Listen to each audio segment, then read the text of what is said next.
Hello Cancer, ito yung reading mo for November 16 to 22, Sun, Moon, Rising, Venus signs or cross watchers. Thank you so much Cancer sa palaging pagsubaybay, sa mga like, shares, comments. About private reading, pakibasa na lang yung mga nakalagay sa description, andyan lahat ng details, pati yung link, or panoorin nyo hanggang dulo yung ating video.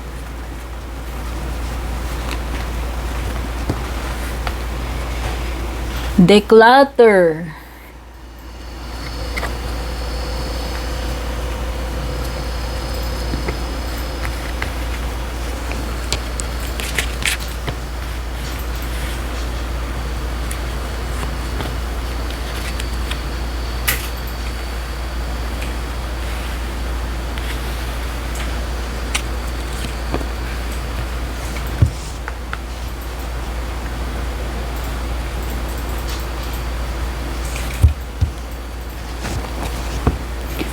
Kailangan daw mag-declutter ka, Cancer. Etong 16 to 22. Hindi ko alam kung anong meron. Sabi dito, declutter your life. Let go of correspondence, objects, and people you no longer want. So, mapamaterial man to, mapatao, na hindi na feel mo dapat mo nang i-get rid sa buhay mo. Ayan. It could be anything. Pwede namang hindi person. Okay, baka daw meron makasakit sa'yo. Ayan, no? Will hurt your feelings. Take note, ha? Clarify natin. Baka akala nyo kung anong hurt. Baka daw masaktan lang yung kalooban mo nitong person na to. Kasi, marireveal yung true side nitong person na to. Okay? Pwedeng hindi mo, siguro masakit kasi hindi mo akalain na ganun itong tao na to or magagawa niya sa'yo yun. So, yun yung dahilan bakit magiging masakit.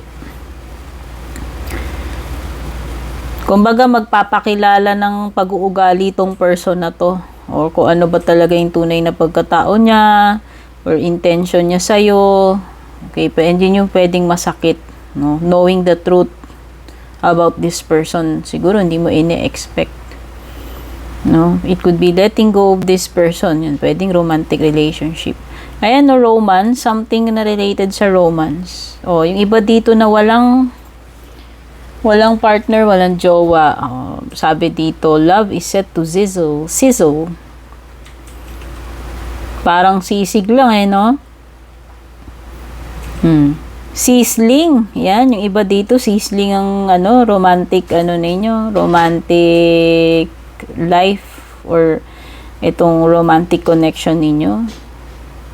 Ayan, para sa mga naghahanap daw ng person. The chance for romance is high for those seeking a connection. So, yan, specific to sa mga wala pang mga kakonect.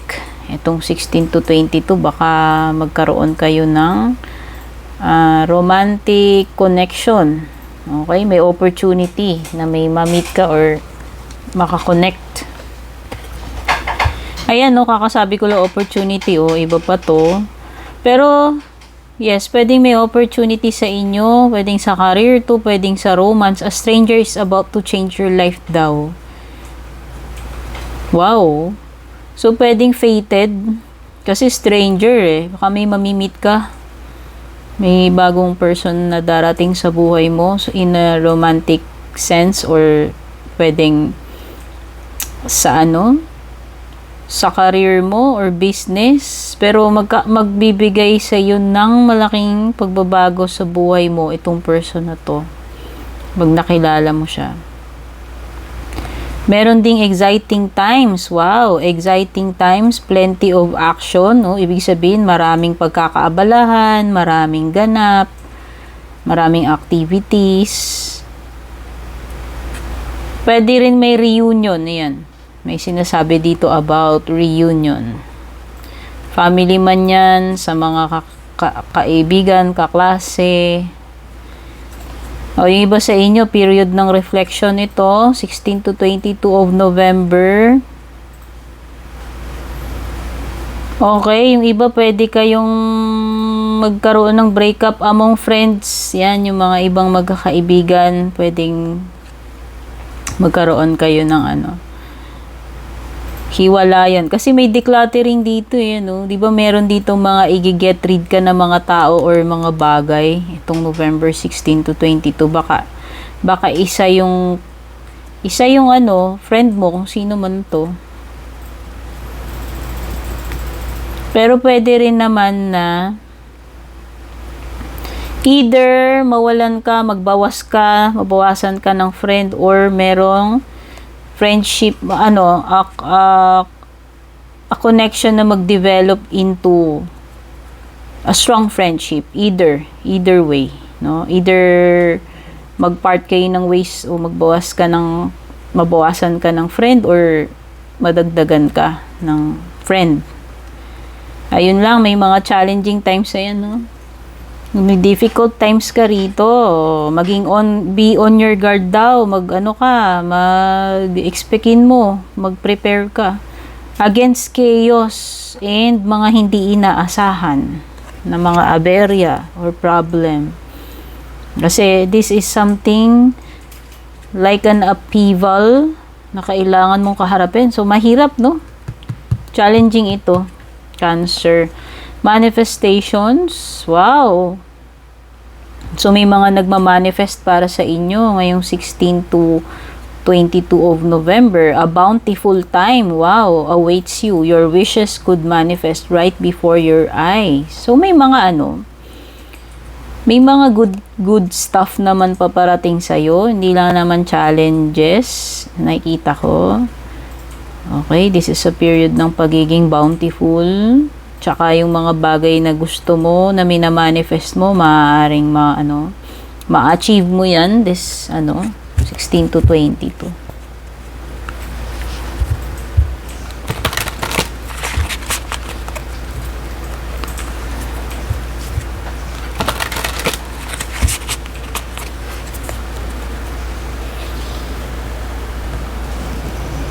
Kuha tayo ng cards para sa yung love life.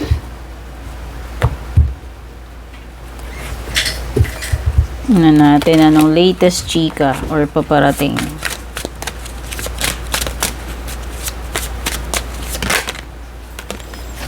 Uy, gossip. Mukhang may nagchuchuchu sa'yo dito. Okay.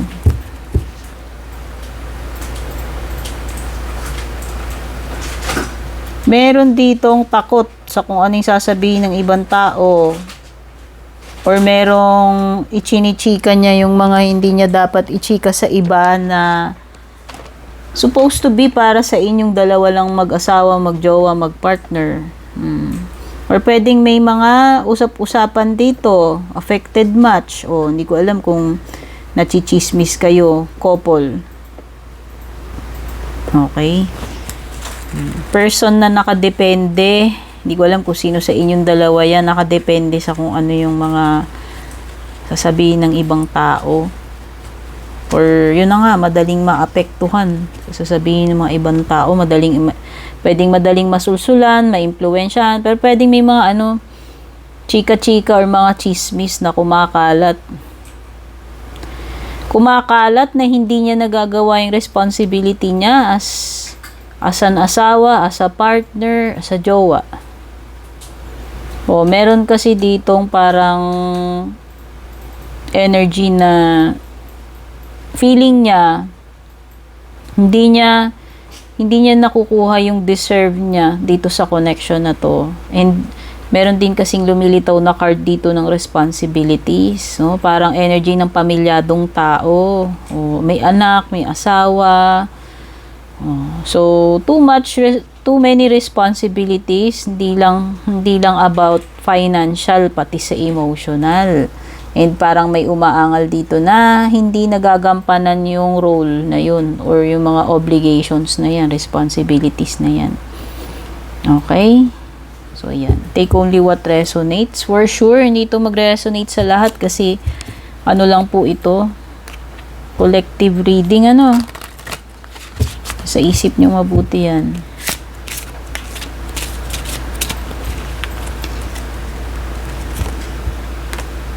The Moon card, water sign, Pisces energy.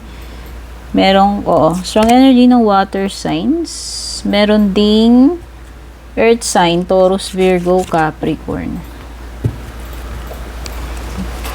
Tsaka fire sign, Aries, Leo, Sagittarius.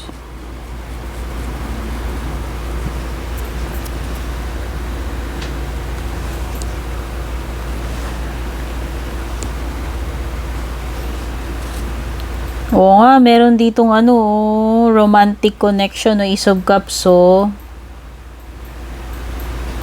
oo, may namumuong dito, feelings or relationship or MU, di ko alam pero parang ganun. This could be a sign na yan, pagpasok sa isang commitment o relationship, meron ka Ace of Cups dito. And pwedeng water sign, earth sign, or fire sign.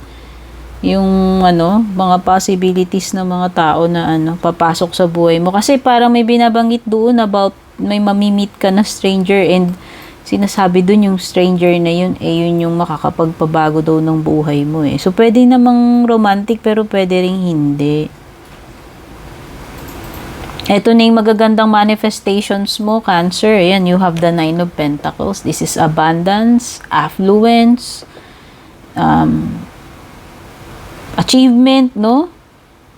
So, nakikita ko may pagiging bountiful talaga kasi dito pa lang sa manifestations mo, sinabi na may mga, dito may mga blessings Tapos dito sa 9 of Pentacles mo, meron kang ma-achieve dito.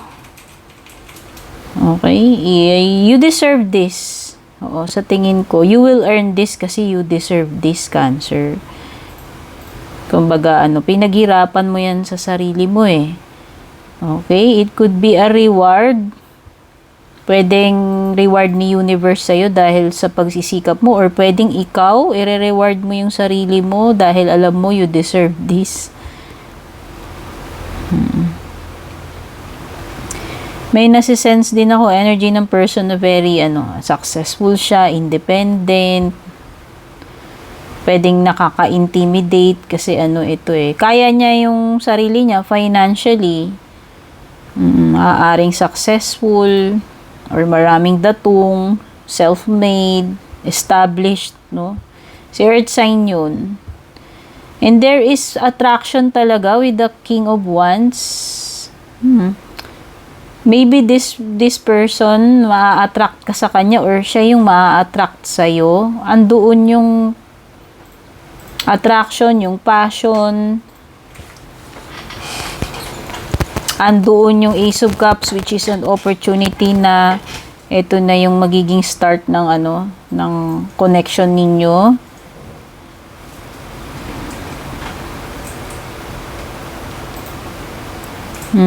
So, may mga dito sa moon card mo, parang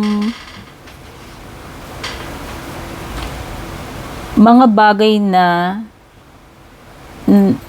nakatago sa'yo. Meron pa, may mga bagay ka pang dapat, may mga matutuklasan ka pa siguro, may mga hidden, ayan, sabihin na natin kung hindi tao yan, may mga hindi ka ine-expect na susulpot, may mga hidden dito. And kung tao yan, about a person, marami ka pang, sa tingin ko, marami ka pang hindi alam about this person na dapat mong matuklasan or ma-find out, malaman. Okay, Cancer, so yan yung reading mo. Sana makatulong sa'yo itong reading na to. Take care, God bless, babush. And kung balak nyo pong mag-book or mag-inquire ng personal readings ko, basahin nyo lamang po itong nakasulat sa screen or yung nakalagay sa description.